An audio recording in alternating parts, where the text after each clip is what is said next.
Greetings to all of you, my dear sisters and brothers and my dear friends. A warm welcome to all of you from your Pastor Yeti. The Believer's Secret of the Abiding Presence, Chapter 18, The Power of Intercession. We will give our attention to prayer.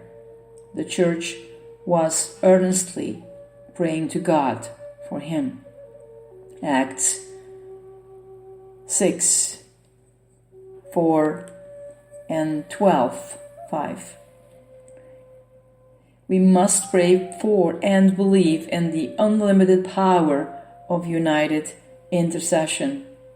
Missionaries who have been in the field and who have penetrated most deeply into the heart of the problem press upon Christians the imperative need of more intercession, above all, of united intercession. We can in no way better serve the deepest interests of the churches than by multiplying the number of real intercessors and by focusing the prayers of Christians upon those great situations which demand the almighty working of the Spirit of God. Far more important and vital than any service we can render to missions is that of helping to release the superhuman energy of prayer, and through uniting in this holy ministry, through intercessors of all lands, to help the ushering in of a new era abounding in signs and wonders, characteristic of the working of the living Christ. Immeasurably more important than any other work is the linking of all we do to the fountain of divine life and energy. The Christian world has not only a right to expect mission leaders to set forth the fact and methods of the work, but also a larger discovery of superhuman resources and a greater irradiation of the spiritual power. And where is there a greater need of focusing the united intercession of Christians than on the great army of missionaries? They confess the need of the presence and the power of God's Spirit in their life and work. They long for the experience of the abiding presence and power of Christ every day. They need it. They have a right to it. Shall we not, those of us desiring the secret of the presence, from a part of that great army that pleads with God for the endowment of power, which is so absolutely necessary for effective work? Shall we not, like the early apostles, give our attention to prayer until God sends an abundant answer?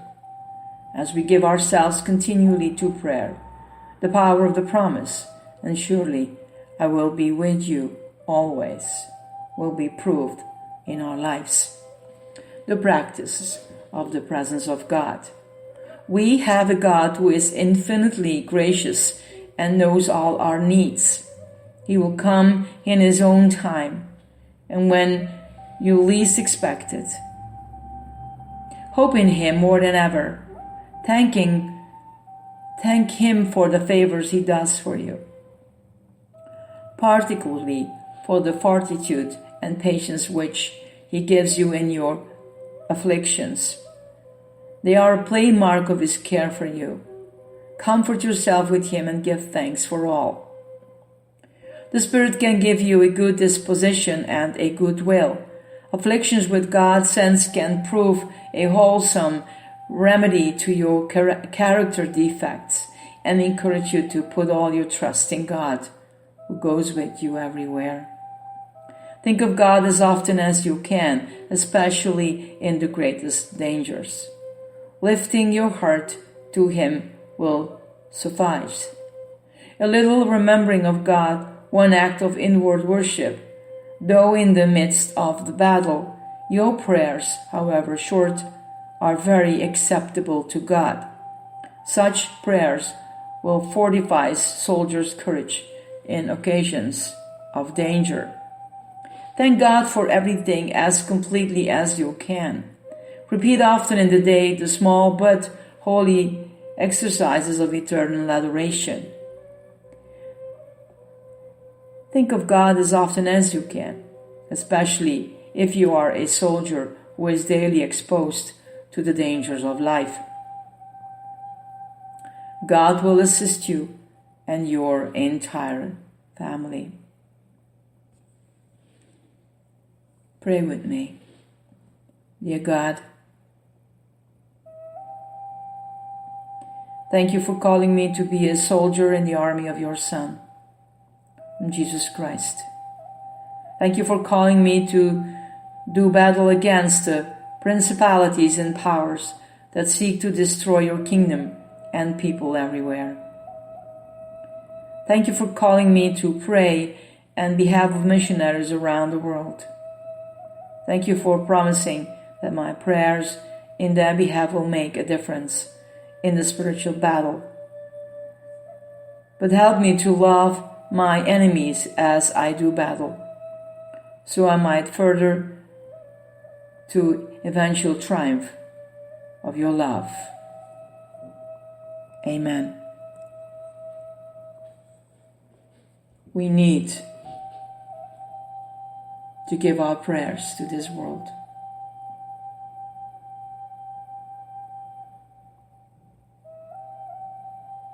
And even the short prayers, it's all important.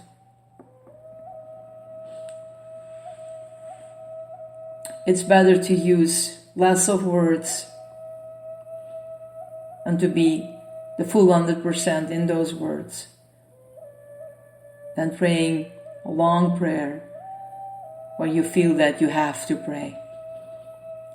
It's just an example. God knows your heart, and that is the most important thing. You can pray everywhere. If your life is as busy, and that is possible, you can pray wherever you are. Remember, you are the most important person, because probably you're right on the spot when you do your prayer. So if you do the dishes, if you wash your car, or you hear something on the radio, or you go to a worship song, when you do something, lift it up to your God. Because singing also is 3 times prayer. See the importance of prayer. It's not just using a little of a long blah blah. No. So I will encourage you, my brothers and sisters, my dear ones.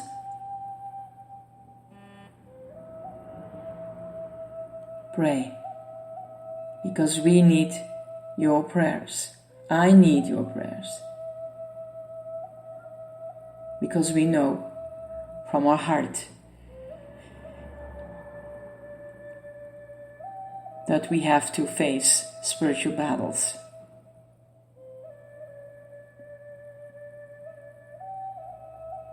Lift your heart up to God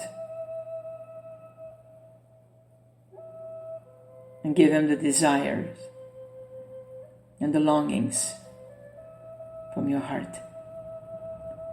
Give Him the pain that is deep inside of you. Give Him the longing. Give Him the intercessions that this world needs. Be you that difference in this world, my dear ones. Blessings to all of you, my dear ones. This is your Pastor Yadi. Remember, you are important in God's eyes. Bye.